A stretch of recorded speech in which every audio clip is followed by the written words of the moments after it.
Dans un royaume lointain, niché entre les vastes savanes et les montagnes majestueuses d'Afrique, vivait un jeune prince nommé Quadio. Il était réputé pour sa bravoure, sa bonté et son sens aigu de la justice. Malgré son statut et ses responsabilités, Quadio ressentait un vide dans son cœur, un désir d'aventure et d'amour véritable. Un jour, alors qu'il se promenait dans la forêt pour échapper aux pressions de la cour, il entendit une douce mélodie portée par le vent. Intrigué, il suivit la musique jusqu'à une clairière où se trouvait un grand baobab.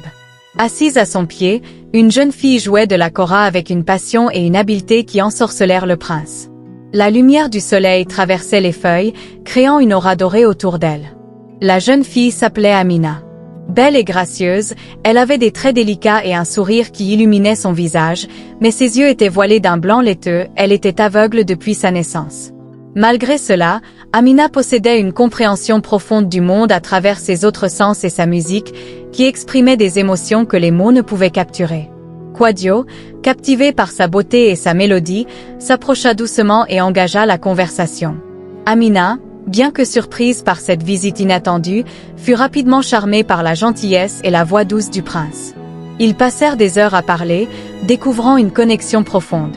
Le prince fut émerveillé par l'intelligence et la sagesse d'Amina, et il ressentit un lien puissant et inexplicable avec elle.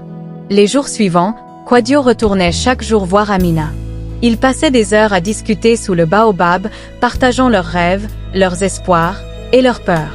Amina racontait au prince les histoires qu'elle imaginait, des récits remplis de couleurs et de sensations qu'elle ne pouvait voir mais qu'elle ressentait profondément.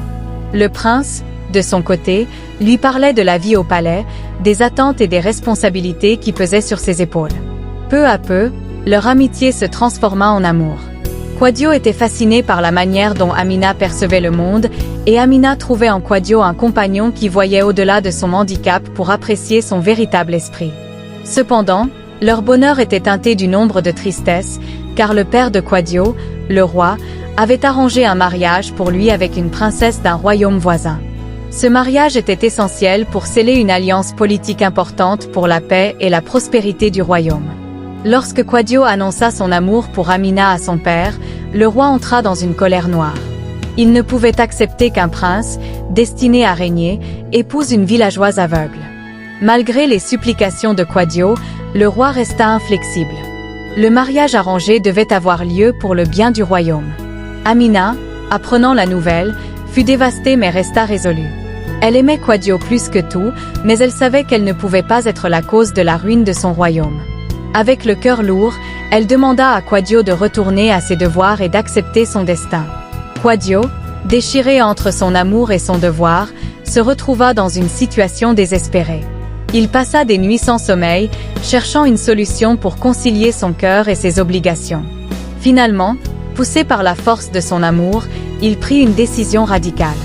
À la veille de son mariage arrangé, Quadio renonça à son titre de prince et quitta le palais en secret.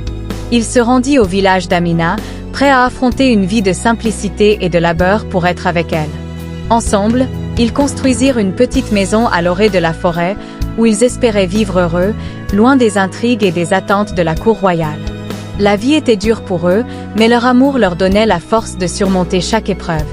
Ils travaillaient main dans la main, cultivant la terre et vivant de ce qu'ils produisaient. Le village les accepta et les soutint, admirant leur courage et leur détermination. Cependant, le roi, furieux de la désertion de son fils, interdit tout contact entre le couple et la cour royale. Quadio était désormais un paria, banni de son propre royaume. Un jour, un guérisseur itinérant arriva dans leur village. Il avait entendu parler de la belle jeune fille aveugle et de l'amour inconditionnel du prince déchu. Après avoir observé Amina et écouté leur histoire, il révéla qu'il possédait un remède rare, un mélange d'herbes et de potions anciennes, qui pouvait peut-être lui rendre la vue. Le traitement était long et douloureux, nécessitant des semaines de soins et de patience. Quadio ne quitta jamais le côté d'Amina, la soutenant à chaque étape avec amour et encouragement. Ils espéraient, priaient et rêvaient ensemble d'un futur où Amina pourrait voir le monde et le visage de l'homme qu'elle aimait. Après des mois de traitement, le jour tant attendu arriva.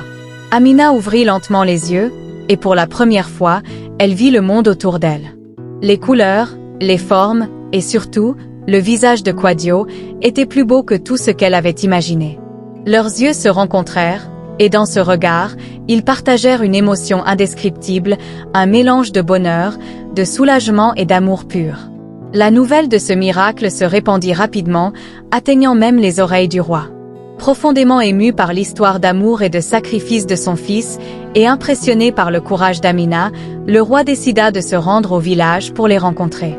Lorsqu'il vit leur bonheur et comprit la profondeur de leur amour, il fut touché et accéda enfin à leur union. Le roi invita Quadio et Amina à revenir au palais. Il organisa une grande fête pour célébrer leur amour et leur retour. Quadio retrouva son titre de prince, et Amina fut accueillie comme une princesse par les habitants du royaume. Leurs talents et leurs qualités furent mis au service du royaume, et ils devinrent des figures aimées et respectées. Leur histoire devint une légende dans tout le royaume, un symbole d'amour véritable et de sacrifice. Quadio et Amina vécurent heureux, inspirant des générations avec leur histoire d'amour qui avait surmonté tous les obstacles pour triompher à la fin. Ensemble, ils régnèrent avec sagesse et compassion, montrant que l'amour véritable peut changer le destin et guérir les blessures les plus profondes.